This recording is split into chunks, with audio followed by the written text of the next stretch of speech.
Willard, here in the Sunshine State, the race for governor is being watched by experts nationwide who consider it a good gauge of just how fed up the voters really are. Today's national correspondent Katie Couric is with us this morning from our bureau in Miami to give us a glimpse of what's up. Good morning, Katie.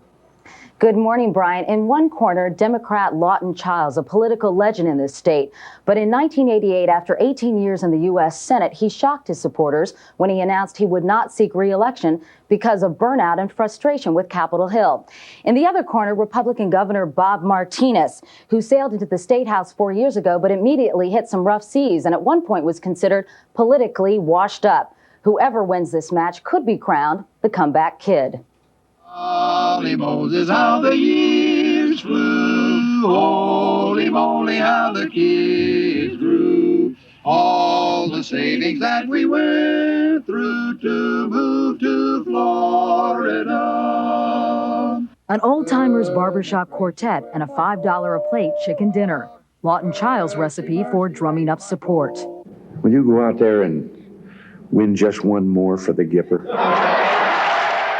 An influential old-timer and a barbecue at $1,500 a plate. A political fundraiser a la Bob Martinez. This election is as much a referendum on modern politics as it is a race between two candidates. The Chiles style first emerged when he walked across the Sunshine State while running for the U.S. Senate in 1970. Now Walkin' Lawton is back with his low-key, low-budget brand of populism and some harsh words for politics as usual. I think you have to run the right way, and that's why we've limited contributions to $100. We're not taking any PAC money. People are more important than money. And if the people want to respond to that, we'll be able to lead. But taking a small contribution, you're not obligated to do favors for anybody. It's a people campaign, a common people campaign. It's less than a month until Election Day, and Lawton Chiles is spending hours talking tangerines with a handful of citrus researchers, talking city government with the mayor of Orlando. Meanwhile, Martinez is all over the map. Good to see you again. Good morning. How you doing? Providing pictures for local newscasts and outspending his opponent 3-1. I've been to 67 counties. I have shaken hands in every corner of this state, which he hasn't. He claims now he wants to learn about government. It's a little late, isn't it?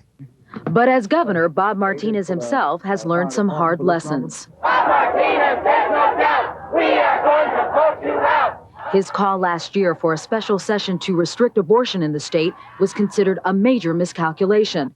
So was his support for a controversial service tax early in his term. So controversial, he reversed himself. That mistake has cost me the confidence of the people of Florida. Still hounded by that flip-flop at a high negative rating, he's decided politics means having to say you're sorry.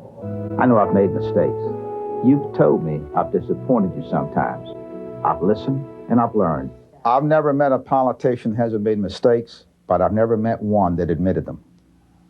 And that's why I did it. He admitted it, he made a mistake, he changed it, and he went on, and he didn't quit. And Lawton Chiles quit as a senator.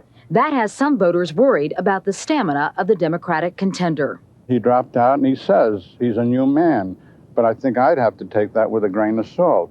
And while Chiles admits he uses the antidepressant drug Prozac, Martinez hasn't made it an issue. If he does, it may backfire, and he says everyone knows it. Martinez briefly aired this misleading ad attacking Chiles' voting record, but has, for the most part, been running slick, warm, and fuzzy commercials that try to soften his image. Now we have twin granddaughters. And portray him as an outsider, not an incumbent, these days a political liability. The strategy seems to be working. 6 months ago, Martinez trailed Chiles by 28 points in the polls. Today, it's too close to call. Martinez was one of the most unpopular politicians ever, according to the polls. And now he's made a complete turnaround, in part because of his money and in part because of the lassitude of the Democrats. They just aren't doing enough. They think they are. His basic campaign theme is, I'm Lawton Chiles and I'm running for governor. Well, gosh, that's great, Lawton. What you going to do for us? No, you weren't listening. I'm Lawton Chiles and I'm running for governor, and you ought to thank your lucky stars. Chiles says their differences will become clear in a debate, which he claims Martinez has been dodging. That's not voiceover. It's not some slick TV. It's a mano-mano. You know, we've got an old Florida cracker saying that crackers don't want a dog that won't fight. And Childs is beginning to growl. Though he pledged to stay away from negative ads, his latest one attacks his opponent's legacy without naming names. Fair game, Childs insists. And though he at first felt uncomfortable distinguishing himself as an abortion rights candidate, he's starting to speak out on the issue that could prove pivotal in the race. Even Lawton Childs has had to make some concessions, but he insists his basic approach will not change, nor will his message. If it doesn't get across, it's seeds that we're planting, and I feel good about it. They will ripen. They may not ripen by November, but that's all right. And if they don't ripen by November, that's all right with Bob Martinez, because he will become the first Republican governor ever reelected in the state of Florida. Bryant? Katie, thanks very much. Have yourself a good weekend, will you? Thank you.